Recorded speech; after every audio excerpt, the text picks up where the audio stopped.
honorable mention. Ja. Ou Nick Ball teen Raymond Ford. Ou Nick Ball.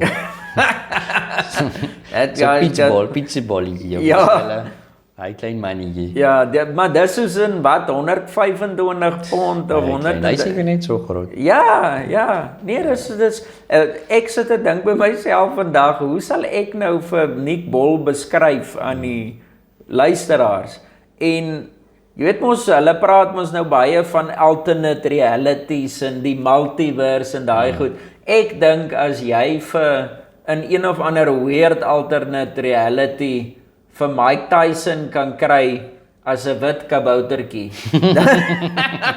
dan sal jy vir Nick Ball kry, want hy's hierdie klein, stewige dynamo bolletjie krag, soos dit lyk nie jy kan hom seermaak nie, en hy kom vir jou, en hy kom vir jou, en hy's soos 'n flippin' Jack Russell, hy's net soos hierdie bolletjie energie. En ek meen, hy het laas teen hy world champion gefight en ons albei dink hy het gewen. En hy het net nooit opgegee nie. En daai ou lyk dit kan hom niks maak nie. Hy kom net met daai klein lyfietjie in slat vir die dood en hy slat hard met daai flippin klein kort armpie. So ja, Mike Tyson se spirit animal is Nick Ball. Ja, so, okay. Ons predik Nick Ball gaan wen. Want ek weet nie wie Raymond Ford. Ek weet nie wie die ander is nie, maar ou Ball.